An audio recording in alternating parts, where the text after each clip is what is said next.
الزر في اللون مرحبا يسون على الديكوراكي كابيل الفطة ذو مهرز نحاسك ذو الفوضى بيانسان القبايل النغاون في بريوشين فارسي ذلقطن مثل بنا ذا شراونين ذا ليكس بنا وديكور. شوفوا كيف مفشفشين وفارغين من داخل بحشوة جديدة في متناول الجميع، اقتصاديين بالخف يوجدوا. وهنا حبيباتي طفيت الإضاءة باه تشوفوا العجينة كيف خرجت، وكما تعرفوا المصداقية ثم المصداقية ثم المصداقية. راح نجوزوا للعجينة وخطوات التحضير الجد مهمة، ونحط في علمكم أني حضرت بهذه العجينة خبيزات بحشوة مختلفة أخرى بنة رهيبة. راح نخلي لكم رابط عفوا نتاعهم أسفل الفيديو في صندوق الوصف. إذن بسم الله والصلاة والسلام على سيدنا محمد. راح نبداو، وفي بسينة حمراء راح نحط كاس حليب وكاس ماء دافيين، ربع كاس زيت، مغرفة كبيرة خميرة الخبز، مغرفة كبيرة سكر، حبة بيض وبياض بيضة. راح نحتفظ بالصفار باه ندهنو البريوش نتاعنا، وكيما راكم تشوفوا هنايا خويا العزيز واقف يشجع فيا بكل روح اخويه وهو ياكل في الزيتون لك حل حبه مرحبا. ما لقيت نضحك ولا نبكي يا البنات، ومن الصدمه قريب نسيت نحي هذاك الصفار نتاع البيض. المهم راح نخلط كامل المكونات نتاعي كيما راكم تشوفوا فوالا، وبعدين راح نضيف الفرينة والملح. راح نضيف 4 كيسان ونص. الوصفة تاعي تدي 5 كيسان، وبما اني بدلت نوعية الفرينة اللي كنت نستعملها خفت منها ساعات جات سوا ما شاء الله. بتعرفوا بلي وصفاتي المصداقية يا البنات، وصفاتي مجربين ناجحين بإذن الله تعالى والحمد لله. راح ندخل كمية الفرينة اللي عندي هكذا، وبعدين نكمل بيديا باه ما نغلبش مع ليغون. كيما شفتوا معايا كملت هذاك النص الكاس اللي بقالي، وشوفوا العجينة لازم تكون هكذايا مازالها تتلاصق. وهنا بعد اللي اختمرت العجينة تاعنا لاحظوا كيفاه نحبط لها الخمور نتاعها. راح نجمعها من الاطراف للوسط بهذه الطريقة بحيث نعبيها بالهواء، هذاك اللي راح يخليها تجي مفشفشة ومبلبلة من الداخل.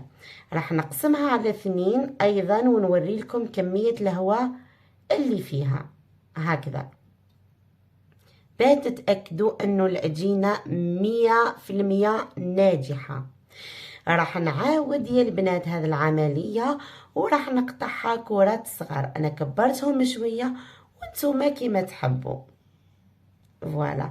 وايضا ما تقسميش مقادير العجينة باه تمدلك كمية صغيرة، فقط تستعملي كاس ولا كيلة اصغر على حساب افراد الاسرة تاعك. راح تشوفي الكمية اللي خرجتها لي فيما بعد. راح نشكلهم بهذه الطريقة ونخليهم يرتاحوا في جهة. وهنا عندي جبن شرائح تقدري تستغني عليه، راح تقسمي هكذا على 4 باه يقدني. عندي كمية من صلصة الطماطم كنت وجدتها من قبل، عندي 2 حبات كبار باذنجان قطعتهم دوائر وقليتهم، وحبيبات الزيتون اللي خلاهم خويا بيانسير للتزيين، فرماج رابي، دي غونديل تاع فلفل احمر للتزيين ايضا. راح نجيب العجينة تاعي ونفتحها بهذا الشكل، ونحاول نرقق الاطراف والوسط نخليها خشين باه كي نحشيها ونعاود نطلقها ما تتقطعش.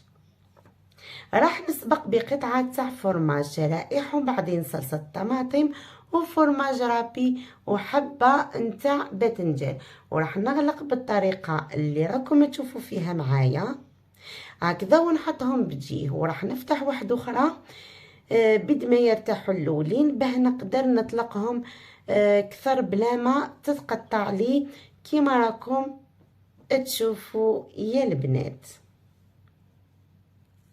فوالا هذو كامل خطوات مهمين. يعني ونتمنى تجربوا هذه الوصفة يا البنات، دي شابة بنينة. شنقول لكم شنخلي لكم هكذا. عفوا. وهنا عندي قطعة كنت فتحتها وقطعتها شرائح هكذا باش نزين بيها. وهنا ايضا عندي صفار بيضاء ومغرف حليب ودبس الرمان. هذا هو الخليط اللي راح ندهن به البريوش تاعي باهي يمدلهم اللون والذوق كما راكم تشوفوا. راح ندهن البريوش تاعي ونزين بهذوك الشرائط هكذا، ونرشقهم بحبة نتاع زيتون اسود هكذا، ونرشهم بزريعة البسباس. تحبوا ديروا حبة حلاوة، تحبوا ديروا سانوت، تحبوا ديروا الجلجلان، لكم الاختيار ابدعنا اما النوع الثاني راح ندهنه بصلصة الطماطم وشوية فرماج رابي. نفس الحشوة من داخل بينصير فقط الديكور الفوقاني اللي تبدل. راح نرشهم بشوية فرماج رابي كما قلنا، ودي غوندل تاع الفلفل الاحمر. كاين حبة درت لهم الزيتون، كاين حبة لا، وراكم عارفين الحكاية فوالا هكذا يا البنات. وفي الأخير دائما الحمد لله والشكر له على دوام الصحة والنعمة والعافية. حبيباتي نتمنى تجربوا هذه الوصفة لأنها هبالة على بالنا. شوفوهم هنايا كيفاش كانوا في الكوشة مفشفشين بنان روعة.